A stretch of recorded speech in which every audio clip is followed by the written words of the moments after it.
All right, welcome to the Young Turks. Cenk, Uygur, and Kasparian with you guys. I need you guys to understand that we're about to have an excellent show. And just as long as we're all clear on that and we have the same understanding, we can move forward. In the bonus episode, are we going to talk about how now a priest has declared hashtag Anna was right? What? I don't know. I don't know. People are saying. People are saying. Now priests are saying. Okay. No, he's a lovely guy, and so many of you guys have sent me the video, so we will be talking about it in the bonus episode today. Well, you know, what can we do? It turns out we were right. We're going to talk about it. Calls me brilliant. What can we do? Yeah. Okay, so maybe I'm going to start looking into the Anglican Church. The Anglican Church for the win. Okay. Maybe. But still. Okay, so guys, we got an intra-party fight, of course, right? And you're gonna be shocked to find out the Democratic leadership is trying to squeeze out progressives. By the way, none of the articles talk about that factor at all. They just, media is a joke, Democratic leadership is a joke. But speaking of jokes, we start with George W. Bush. We do, let's do it. Russian elections are rigged. Political opponents are imprisoned or otherwise eliminated from participating in the electoral process. The result is an absence of checks and balances in Russia and the decision of one man to launch a wholly unjustified and brutal invasion of of Ukraine. That was George Bush, who has, of course, received much deserved criticism for doing a preemptive war into Iraq, and he made the best Freudian slip of all time. Like literally the top Freudian slip of my lifetime, and it's not even close. Not even close. That was epic. That was a record-breaking Freudian slip. And his face also showed it, like, when he did that, I was like, oh my God. Do you think he's got a guilty conscience? Of course. He knows. He knows. Look, guys, the funny thing is we made that same exact point at the beginning of the Ukrainian invasion. And we said, look, guys, what Russia's doing is despicable. We're totally on the side of Ukraine, et cetera, et cetera. We should help Ukraine in every way, right? But let's note for the record that we did almost the same exact thing when we unilaterally attacked Iraq, a sovereign country that had not attacked us. So, and apparently we're not alone in thinking that. The guy who did the attacking also thinks that, and he just showed it to you. Yeah, so a few bits of context before we get to the rest of the video, because I think the rest of the video is pretty gross. And it's more about how the audience reacted to his gaffe than anything else. But he made these comments while giving a speech before the Presidential Center at Southern Methodist University. And this is an event that was meant to examine the state of democracy and the safety of American elections in the shadow of former President Donald Trump.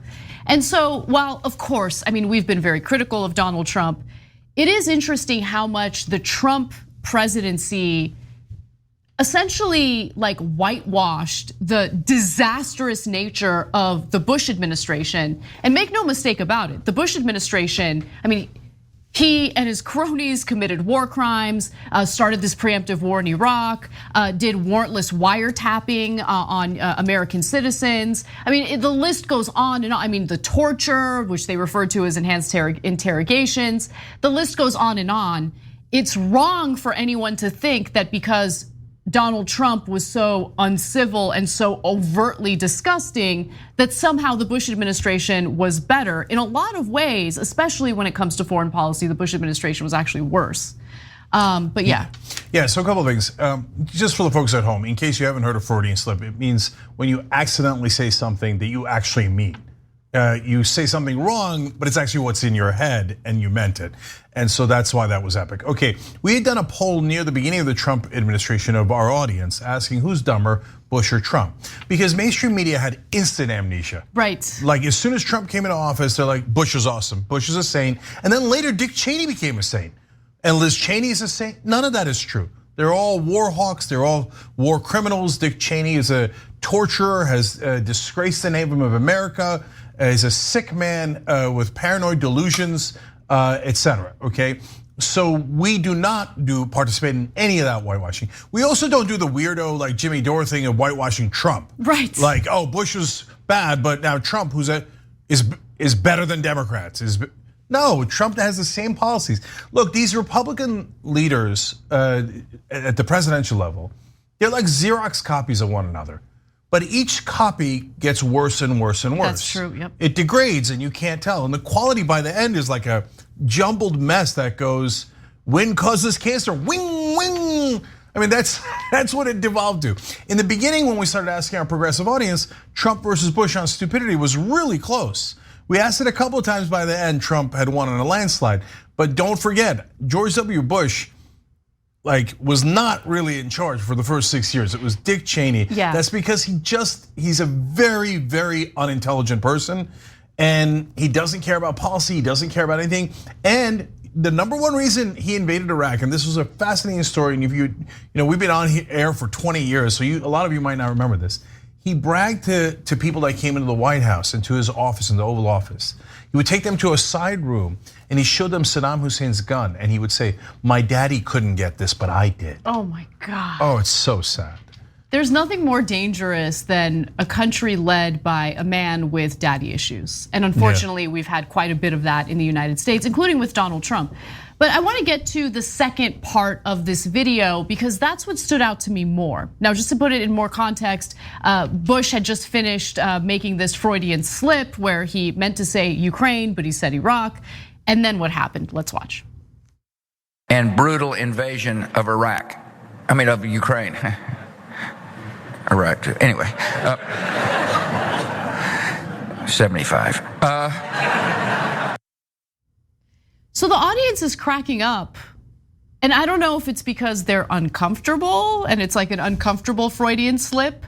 And by the way, before I get to the audience actually, notice that after the gaffe, Bush says Ukraine, and then like under his breath he says Iraq too. Yeah, that was actually the strangest part. Yeah, super strange. Yeah, why did he say Iraq too? Why did he repeat it, right? No, it's weighing on his conscience. By the way, credit to Bush if it's weighing on his conscience. It should. It ain't weighing on Dick Cheney's conscience, I'll tell you that right now. It ain't weighing on the New York Times conscience. It ain't weighing on MSNBC or Fox News's conscience. Laura Ingraham, who pushed for the war with great zealotry, now turning around and go, oh, I had nothing to do. Oh, Iraq, oh my God. People should be held accountable, she said. I mean, and guys, there's one more layer to this. You know, what looks like a simple gaffe, but no, there's tons of layers here. Because now MSNBC supports George Bush and Dick Cheney more than Fox News does.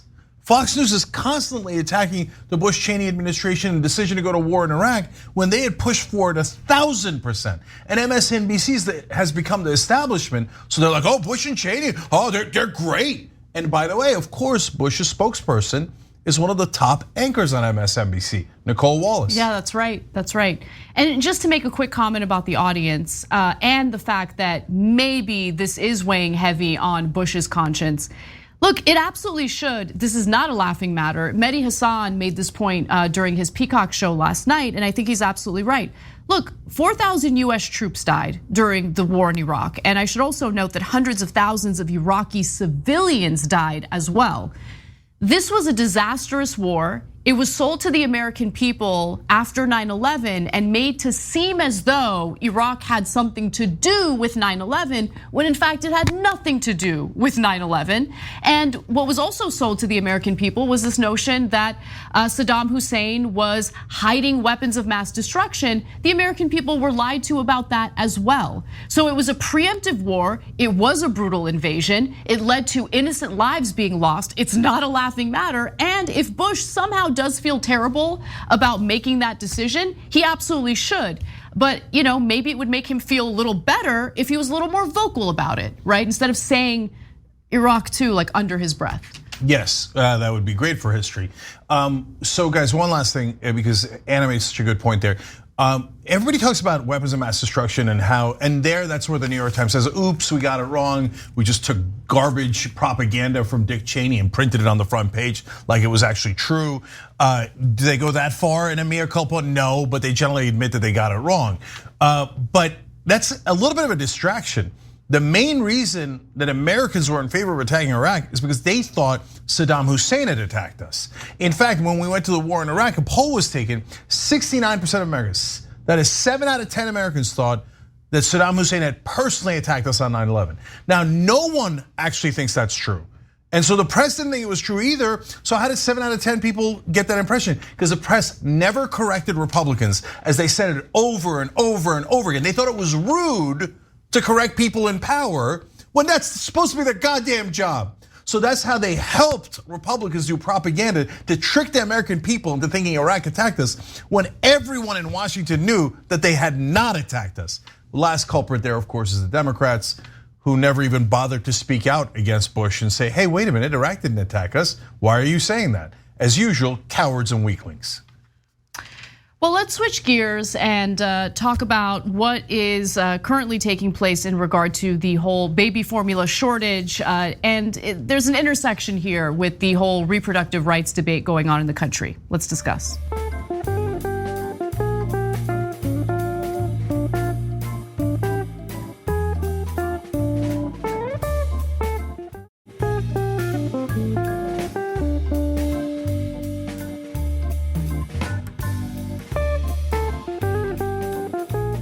So-called pro-life GOP lawmakers in the House decided to vote against legislation that would actually help people who are grappling with the baby formula shortage in the country as we speak. Now, we talked about that baby formula shortage. We explained why it's happening.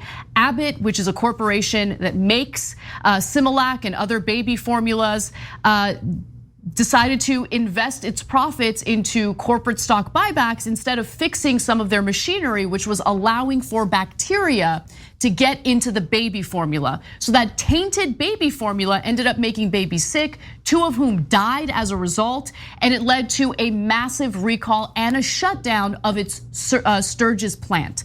Now, there are efforts underway by Democrats in Congress and by the Biden administration to do something, emergency efforts to ensure that parents who have babies have access to baby formula, especially if they're unable to breastfeed or provide any other type of nutrients for their kids.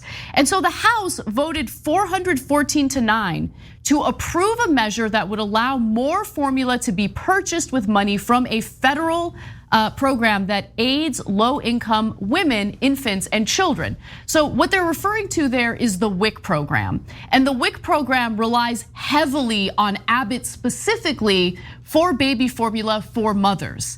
And so this is supposed to essentially help change that so other baby formulas are accessible to women who are in need of WIC or on the WIC program.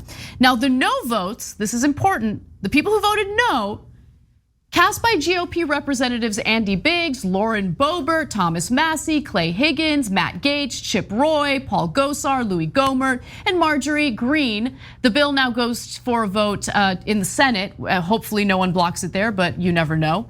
But I named those Republican lawmakers because notably, some of them have been vociferous in trying to destroy and dismantle reproductive rights for women in this country under the guise of we want to protect babies' lives. Proof is in the pudding, ladies and gentlemen. They don't care about lives. They care about control. They care about power. That's what the abortion debate is really about. But they also voted no on another piece of legislation related to the baby formula issue. Before I get to that, Cenk, why don't you jump in? Yeah, so that's basically dark MAGA right there. That's a new term that Madison Cawthorn came up with after losing the election. But these are the worst of the worst. And so not surprising to see those 9 names on there. But to me, one of the most interesting parts is all of these guys, all the Republicans, including those guys, out there doing talking points about the shortage right before the bill.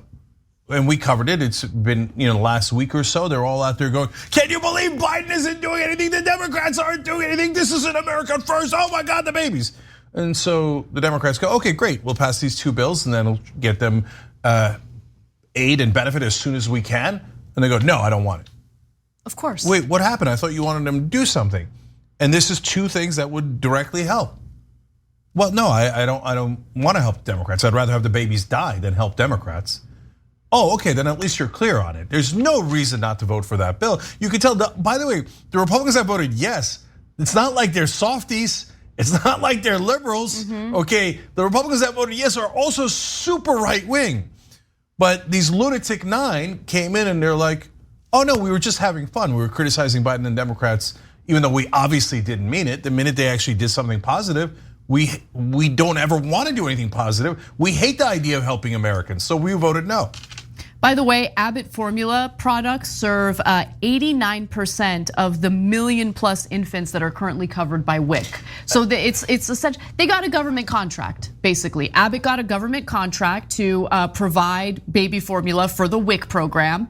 In exchange, they got all sorts of goodies, including increased shelf space at supermarkets. Those shelves are now notably empty because Abbott decided to invest its money into enriching themselves instead of fixing their broken machinery to ensure that the baby formula is safe. By the way, that would have been a legitimate reason to criticize that bill. Why are we giving Abbott goodies? They're the ones who caused the problem in the first place. They tried to avoid regulations, and then because of that, they had safety problems, and their baby formula killed 2 babies. But do you see any of the hard right-wing Republicans talking about this son of a bitch company killed babies? You see, this is the corporations that are evil and problematic. No, they're like, "Oh, Disney likes gay people and black people. Disney's the problem." Yeah. These guys kill babies. You guys are supposed to be pro-life. No, shh. Don't talk about the real problem. But as you know, Cenk, profits over people, including babies, the Republican Party has made it abundantly clear that's what their priorities are. And increasingly, we're seeing that with Democratic lawmakers as well, although not in this case. Democrats are on the right side in this case. And to be fair, the bill that I just told you about, the majority of Republican lawmakers are on the right side on that issue. Now, there's a second House bill that also passed, but it was far more partisan in this case, and it would allocate additional funding to ensure that the FDA has enough employees to oversee the baby formula, make sure that it's okay for distribution across the country, because we're now importing baby formula from other countries, and the FDA needs to have the manpower necessary to monitor it and make sure it's safe before it gets onto supermarket shelves. So as NBC News reports, in a more partisan 231 to 192 vote, the House passed a bill that would send 28 million to the Food and Drug Administration to help boost formula supply and prevent future shortages. Only 12 Republicans voted in favor of that measure, only 12. And I can name those 12 Republicans because they deserve credit for voting in favor of it. Now, keep in mind, by the way, Cenk, you don't need any Republicans in the House to vote in favor of either piece of legislation. So just going back to the first piece of legislation that we were talking about, those 9 Republicans, they knew it was gonna pass anyway. And so to at least appear consistent with their pro-life nonsense, they could have just voted yes or voted present, knowing full well that even if they voted no, it's gonna pass in the House anyway. They couldn't even do that. No, there isn't a single bill that those guys would vote yes on because they hate Democrats and they don't care about the country. They don't care about their voters at all. Oh, you can't feed your baby. I hate Democrats way more than I like your baby. That's basically Matt Gaetz and Marjorie Greene's slogans. So now, why did most of the Republicans vote no on the other bill? Well, they wanted to be able to say that they did something about the baby shortage, so they vote yes on one of the bills. But they also want to say that they oppose the Biden administration, so they vote no on the second bill. So how did they choose which one? Oh, which one's more effective? No. The second one, it proves more inspectors for the FDA so that, number one, we can speed up the number of the baby food that's coming into the country because you need to inspect it, so that would directly help. So that's the reason you need it, but you also need it so that we didn't have the original problem where they avoided FDA regulation and poisoned a couple of babies, right? But the Republicans don't want businesses regulated. They don't mind the dead babies as long as their beloved corporations are untouched. They're like, oh, Inspect so that they don't kill babies? No way. No way, that's a corporation. We love corporations. Under no circumstances will we ever hold them accountable. And that's why they voted no. And that is the great majority of the Republican Party. That's right, the great majority of the Republican Party. And I want you all to remember that. I mean, our audience, our regular audience is already fully informed, already knows that the Republican Party consists of representatives and senators who claim that they care about saving lives, when in reality, it's nothing more than a political ploy in the case of reproductive rights. But when it comes to bread and butter issues, when it comes to legislation that would actually save viable human lives outside the womb, they're never for it. They're always in favor of placing priority for profits over people, always. We see it over and over again.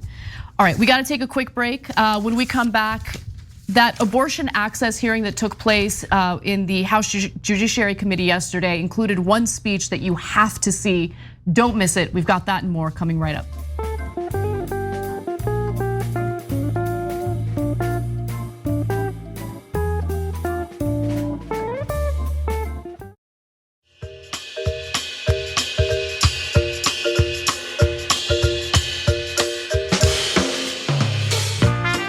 Back on TYT, Cenk and Anna with you guys. Forward. Let's do it. Next story. For 2 weeks, I carried a lost pregnancy and the torment that comes with it. I never went into labor on my own.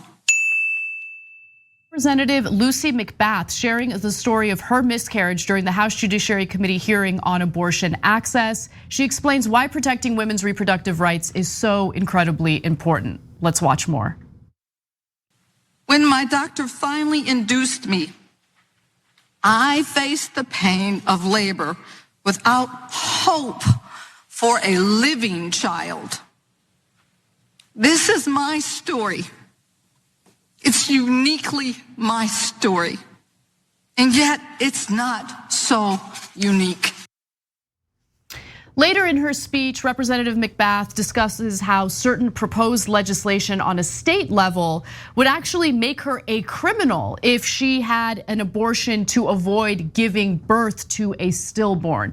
So when she was sharing her story, she was specifically talking about how she had already miscarried, she didn't have a healthy pregnancy, and she was carrying that fetus for 2 weeks.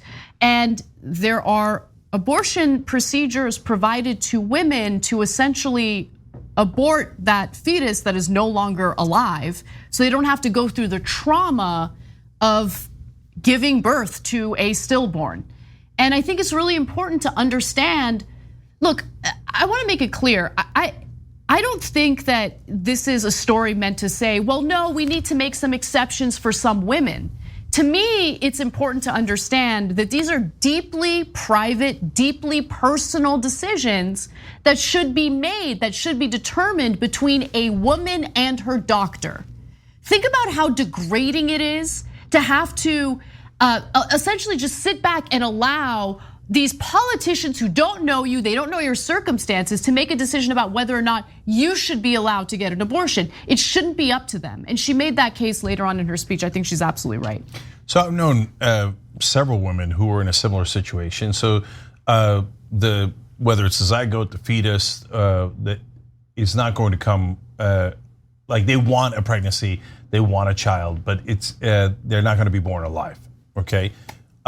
So they're outlawing those exact drugs that would actually help them induce the miscarriage so they can move on with their lives.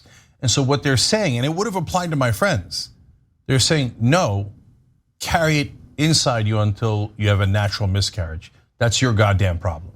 That's unbelievable. And I'll give you the specific examples of state legislation in just a moment. But I do want to go to the second part of her speech just briefly, because I thought it was powerful and it takes courage to share what she has gone through and also to represent what so many women are going through throughout the country. Let's watch. After which failed pregnancy should I have been imprisoned? Would it have been after the first miscarriage? After doctors used what would be an illegal drug to abort the lost fetus? Would you have put me in jail after the second miscarriage? Perhaps that would have been the time. Forced to reflect in confinement at the guilt I felt, the guilt that so many women feel after losing their pregnancies. Or would you have put me behind bars after my stillbirth? After I was forced to carry a dead fetus for weeks, after asking God if I was ever going to be able to raise a child. And I asked because the same medicine used to treat my failed pregnancies is the same medicine states like Texas would make illegal. I ask because if Alabama makes abortion murder, does it make miscarriage manslaughter? And I want to note that in some cases, in red states, miscarriage has already been treated as if it's homicide or murder. I'm not even kidding. Some red states already have laws on the books that immediately drug test a woman after she miscarries to see if she's ever taken or has any type of drug in her system that could have led to that miscarriage. And there have been cases of women who have been arrested and prosecuted for murder as a result of that. Now, some of you might say, well, I mean, if she's pregnant, she's taking drugs, well, she's terrible and there should be consequences. But if you have a system in place that's that punitive toward women who might have a drug addiction, for instance, what does that do? It discourages them from seeking help to get rehabilitation so they can have a healthy pregnancy. But it doesn't matter. This whole debate, as I've said a million times before, is not about saving lives. It's not about helping new mothers have an easier time being mothers. It's not about keeping viable children healthy and safe. It's all about control. And I'll give you the details about that Texas law that she's referring to in just a moment. Cenk, thoughts on the video? Yeah, so real quick, guys. The other problem with the making miscarriages illegal if you do drugs, et cetera, is then they say, okay, how about alcohol? Did you ever drink wine, cigarettes? Well, what kind of food did you eat? What kind of, did you fall? Was it your fault that you fell? Okay, now we're judging women on everything. The minute the pregnancy begins, they say you're now property of the state, okay? And you will be judged harshly. And your life doesn't matter anymore, your liberty doesn't matter anymore. The only thing that matters is the zygote, and your body is the property of the government. I mean, if anything was the jackbooted thugs of big government, it would be people telling women what to do with their bodies and then imprisoning them if they don't follow those strict guidelines. You know, it's interesting because where do you draw the line? I mean, when you think about it, there are so many foods that a pregnant woman is not supposed to eat, that she's advised to stay away from. Like sushi, for instance, or even deli meat, which I found out fairly recently from my sister-in-law, and I found that shocking. But yeah, I mean, pregnant women are like advised to like not eat anything other than like rabbit food and like whatever. It's like, sounds like a terrible, terrible time. But nonetheless, if a pregnant woman decides, well, you know, what would it hurt? Let me have a sushi dinner. And then later on, it turns out that she has a miscarriage. Is she gonna be prosecuted in some of these red states? I mean, who knows? That's how crazy the environment is right now in regard to this issue. And she referenced Texas in her video, or in her speech. So let me give you the details on that. One Texas law passed last year lists several medications as abortion-inducing drugs and largely bars their use for abortion after the 7th week of pregnancy. But two of those drugs, misoprostol and mifepristone, are the only drugs recommended in the American College of Obstetricians and Gynecologists guidelines for treating a new patient after an early pregnancy loss. By the way, again, this is not an argument to like, fight for a carve out to be able to use these drugs specifically in the case of a woman miscarrying. This is to highlight how abortion is not just about ending a pregnancy, it's about healthcare for women. It's about women being able to make that choice for themselves along with advice from their own doctors. And remember, Cenk, when we were covering the Affordable Care Act, before it had passed, as the debates were going on, what was the argument that Republicans made over and over again? That government getting involved in healthcare would mean that they would get in between you and your doctor. 100%, every time. What is this? I mean, it is inarguably getting between you and your doctor. Now, the right wing, as usual, every one of them hypocrites. none of them care about logic or facts. Or like, oh yeah, the government should get between you and your doctor. Of course that's what the government should do. The government should also get inside your uterus. And by the way, freedom, we were just kidding. You shouldn't have any freedom at all. The government should control your body. They're a joke. They're an international joke.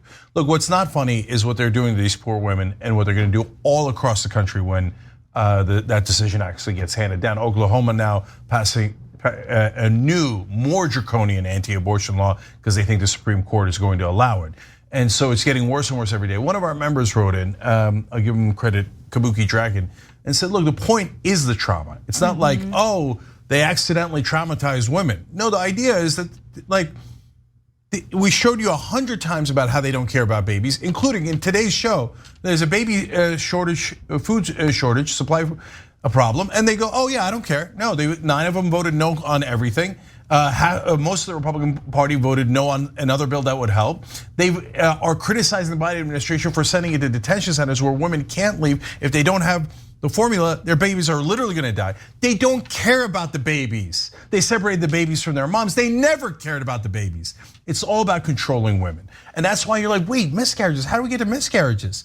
Because it isn't about abortion. The Bible's pro-abortion, Numbers 5:11 through 31. Read it for yourself. It is very clear that God does abortions if he thinks the woman cheated on their husbands, okay? And the priest is the one that actually carries out the abortion. So it has nothing to do with religion or any of those things. It has only one purpose.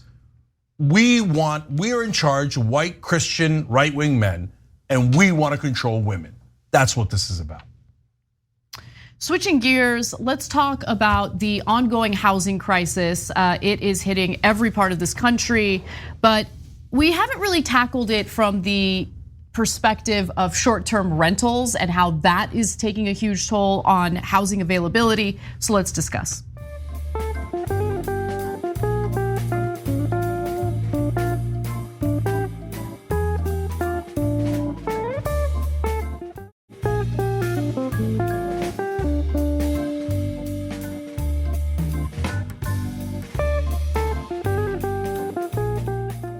New reporting indicates that short-term rentals are actually outnumbering the number of long-term apartments for rent in New York. And we're specifically talking about New York City and all of its boroughs. New studies indicate that, well, inventory of rental apartments in all of Manhattan, Brooklyn, and Northwest Queens in April was just 7,669. The number of entire apartment and entire home Airbnb rentals available in New York City right now is 10,572. And that's according to analysis that was done by AirDNA, a third-party site that tracks short-term rentals. So this is not at all surprising, especially when you consider that landlords might reconsider long-term rentals when they could actually make a lot more money by doing short-term rentals, and that's exactly what's happening right now. The net effective median rent in Manhattan, by the way, went up year over year to a new high, $3,925 at the largest rate on record, and listing inventory had the most significant annual decline on record. So there was already a housing shortage. I mean, it's a long-running issue in New York. There's no mistake about it, even before Airbnb was around. But after Airbnb and some of these other short-term rental apps came out, it became a lot worse. And New York is not the only place people are experiencing this. I wanna get to some videos showing what happened to Joshua Tree, California in just a minute, because it's telling and it shows you, again, doesn't matter if it's a big city or a small town, these short-term rentals are having a negative impact. So I lived in New York here. I grew up in New Jersey and then I went to law school in New York and so lived there for 3 years. And I don't know any friend, and I used to have a lot of friends who lived in New York, who remains in New York, other than one guy who worked in finance. Everyone else is gone because it's absolutely impossible to afford the apartments. I mean, look, I just did the math on it. You're not supposed to spend more than 30% of your income on housing. And so based on the average Manhattan apartment that they just explained there, and it was that Manhattan? Yeah, Manhattan. That comes out to you need to have a salary of $160,000 to afford the average apartment in Manhattan. It's crazy. $160,000 a year, and that gets you to your max of 30% that you should be spending. Who has that kind of money? How can an average worker in New York working at a deli or working in construction, et cetera, have $160,000 a year just to be able to afford rent in an average apartment? Average apartment. So I want to get to these videos I came across regarding Joshua Tree. Joshua Tree is a wonderful place in California near a national park called Joshua Tree National Park. But they're having an issue with these short-term rentals as well. Let's take a look at the first video. I stumbled upon a corporation out of Chicago that owns 100 Airbnbs in Joshua Tree, 100. I don't understand how we have these neighborhoods that are zoned residential that are full commercial properties at this juncture. I don't get it, it's weird. There's no limits, they can do whatever they want, and now the costs of that are starting to be felt in the business community. Right now we're hitting the wall, there's not enough, not everyone can succeed with the amount of workforce there is here. We're all competing for the same people, and it's stymieing new businesses. And I'm afraid a lot of businesses are not gonna make it. They're not gonna be able to do it. It just makes running a business really hard. So why does it make it so difficult to run a business? Cenk, you actually had some experience with this when you went to Wyoming, I think, yes. Right? It's because the workers in the area, the people who have actually grown up and lived in that community can no longer afford the housing because they've been squeezed out, and landlords end up selling to corporations that then turn around and they don't flip the houses. They don't, what they end up doing is using those properties for short-term rentals instead of long-term rentals. Yeah, so we went to Wyoming, there's Yellowstone, Grand Teton there, and then there's Jackson Hole, which is a fancy place. And so they don't like the riffraff there. So the housing prices are sky high. And so you know what happened? We couldn't get a meal, because the restaurants were open only for a couple of hours. There was a gigantic line at McDonald's, which is the only place open. Why? Because no one could afford to live there, and you'd have to drive literally hours to get there if you want to work there. So they just didn't have enough staff. They didn't have waiters, it was unbelievable. And then we went whitewater rafting, and then we asked the woman that was doing that, I said, what are you doing? She's like, oh, we all sleep in our cars. That's the parking lot. We all go to, all the workers, and we sleep in our cars, and we do it for the summer for cash, and then we have to leave because no one can afford any apartments here. And guys, zoning is super important, because sometimes you say, well, all right, well, we'll put 6 people in a room. And then they say, no. We don't want any commoners here. So they will outlaw multiple people living in a same apartment under zoning laws. And that brings us back to this housing issue. Because if a small business tries to go to a residential area and set up shop, if my wife, who's a therapist, for example, set up a therapist office, man, they would rain down holy hell on her. And they say, oh no, that is not zoned for that. But the biggest corporations in the world are buying all over residential zoning areas, and nobody's saying anything. So big businesses aren't just crushing their workers, they're also crushing their competition, small businesses. So, and all of this is happening, and politicians don't do anything about it, because who do they get funded by? Giant corporations. And look, there are parts of the country where they've outlawed, the short-term rentals. Palm Springs is a good example. So if you're trying to get an Airbnb or Vrbo, whatever, one of those short-term rental services in Palm Springs, it ain't gonna happen. And I think that's the right way to go. There are neighboring areas where you can get an Airbnb, but the way they did that, I think, makes sense, because Palm Springs is still, people are still hustling there. Like, the businesses are doing pretty well, you compare Palm Springs to other parts of California, and it's honestly night and day. And I think it's because they're more protective of their community there, and they won't allow some of the predators to come in for their own profit motives. One more video, because I think it's important to hear from the workers in Joshua Tree specifically. Our landlord is selling our property. Having people come in and look at the house that I've been living at for the past couple years is pretty annoying. I don't recognize any of the people coming in. They all look like investors. They definitely want to Airbnb it, and it just doesn't seem fair.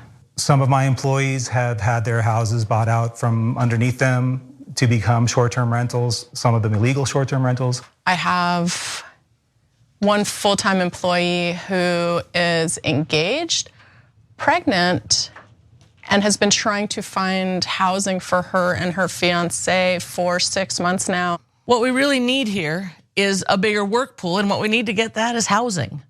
I have several employees right now who are in complete danger of losing the housing they have, and I have several others who've recently lost long-term rentals that have been sold and are becoming vacation rentals.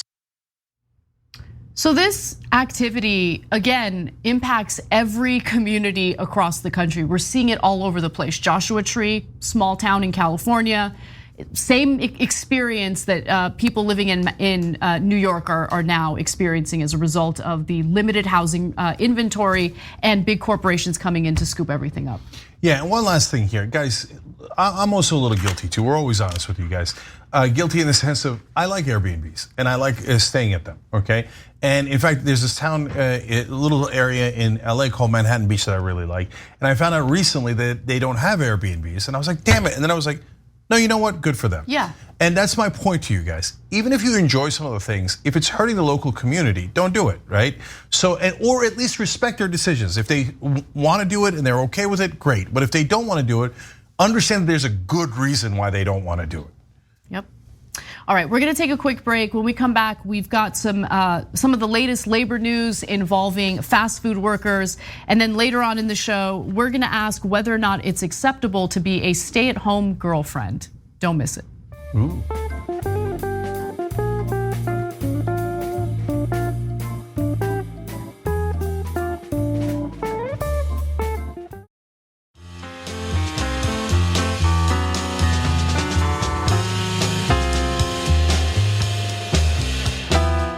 All right, back on TYT, Cenk and Anna with you guys. Anna. Let's do some labor news.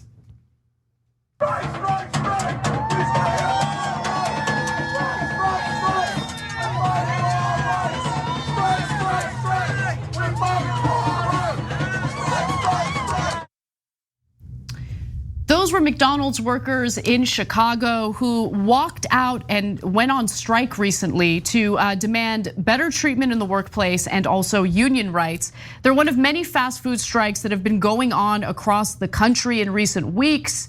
But you probably didn't know about it because it's not being covered at all in the corporate media. And we love to see organized resistance like this, especially when it comes to hardworking people who are not getting their fair pay and when they're working in terrible conditions. And that makes way for one of our new segments. Let's take a look.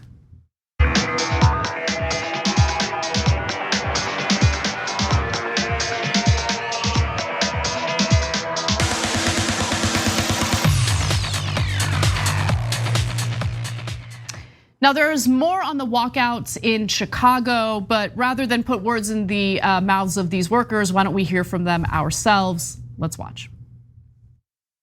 Got the people that feed the neighborhood. I'm one of them type of people. I have been feeding people from McDonald's for years. I just want to feel like I'm a part of a team. I want to be part of something. I don't have to watch on TV and watch other people live comfortably and do stuff. Just want the equal right for the average person out there. You know, I represent the average man that goes home to his kids and try to provide, you know? I really do. I don't mean to walk out, but it's a standard, it's a movement. It's something that has to change. This is the only way that stuff can change. We have to show it. Other than that, there was walk over us.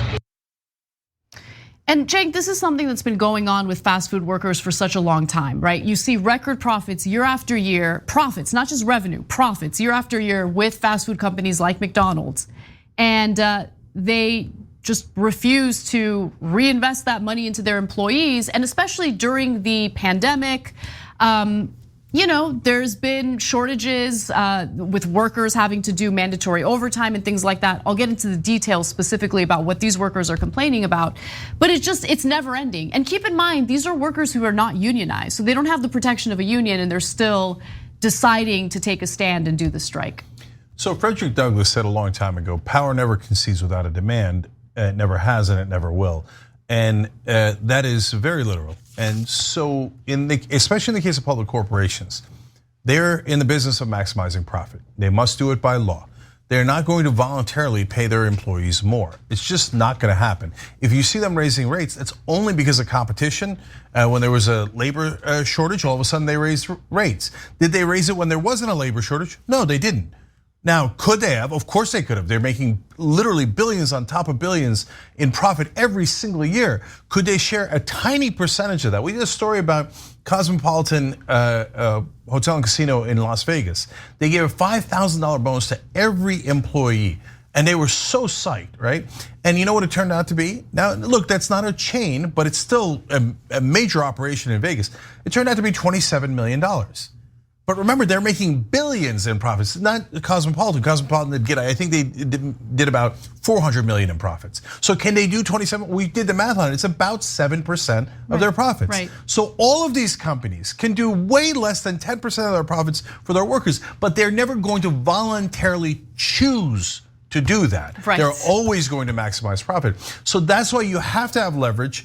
That's why the strikes are necessary, because if you don't organize and you don't fight back, they will never give you that raise. They'll only give you, I'm being quite literal here, the absolute bare minimum. Right, because they have, especially if it's a publicly traded company, they have a fiduciary responsibility to not their workers, to their shareholders, right? To maximize profits and provide a return on that investment.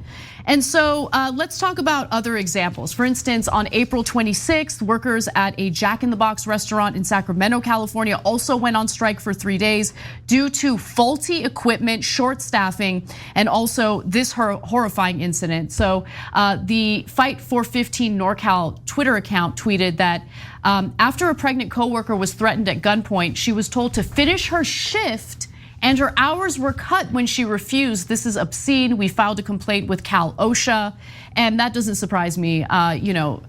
Honestly, with the crime wave, the individuals who are really dealing with the brunt of that are workers, people working at fast food restaurants, metro workers in Los Angeles. It's been pretty terrible.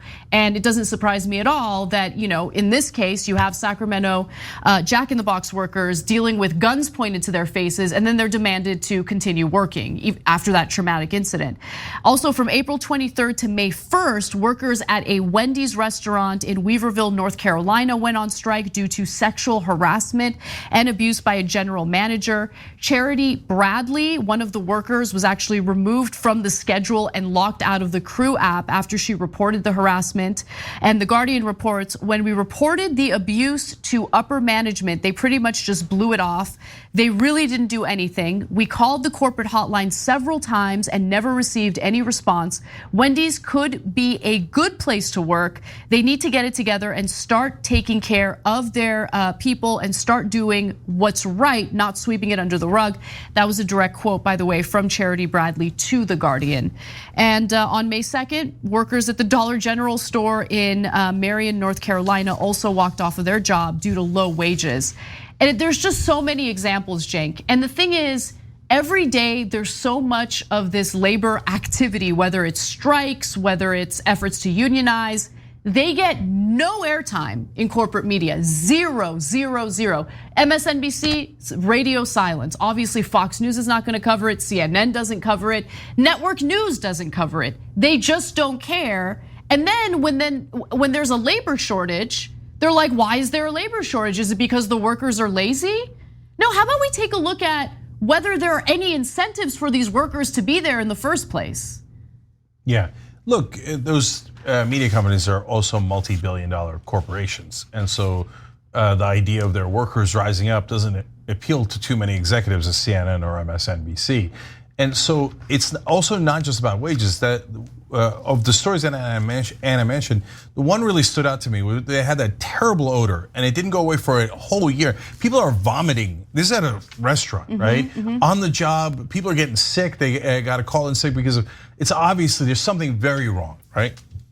Over a year, they didn't fix it. So they finally go on strike, and then they say, oh, okay, fine, we'll look into it. I mean, what does that tell you? That tells you they don't care about their customers, because they also have to deal with that, and they don't care about their employees at all. Because, fixing it might cost a little bit more. We might have to dig under the ground, and that's really gonna stop business for a little while, and it's gonna cost a little bit more. No way, no way. Would any of the executives at that restaurant work under similar conditions? I can tell you with absolute certainty, there's no way they would tolerate it for past 2 days. If it happened to the executives, it would be fixed instantly. And the restaurant that you're referring to is actually McDonald's in Los Angeles, California. So the workers on May 2nd called out the restaurant. They went on strike as a result of the faulty plumbing that was causing all sorts of health issues, and it also caused that terrible odor. In fact, one of the McDonald's workers was quoted as saying, "It gives me headaches, stomach aches, and nausea, and it's been happening to my coworkers also. It has become a horrible smell all over the kitchen and store, and we've noticed there's water also leaking with disgusting debris." That's Jasmina Alfaro, who needed to take several days off work due to her medical issues. And by the way, of course, she wasn't compensated while she was out. Yeah, it's super last thing. The media still has this mythology that like, oh, your companies will take care of you and they care about their workers. Really? For some private companies and smaller businesses, yeah, that's still true because they interact with people. There's good people who run those smaller and mid-sized companies. But for public corporations, the multi-billion-dollar gigantic corporations, do any of you that work at them get a sense that they care about you? No, come on, man. That mythology is just pushed by media to tell you how great corporations are. Nobody's seen that in decades. All right, let's take a quick break. That does it for our first hour, but when we come back for the second hour, we'll tell you how moderates are trying to squeeze out progressives in Congress. And later, we'll also discuss how the group that destroyed Madison Cawthorn's re-election bid now have their sights set on Lauren Boebert. We've got that story and more coming right up.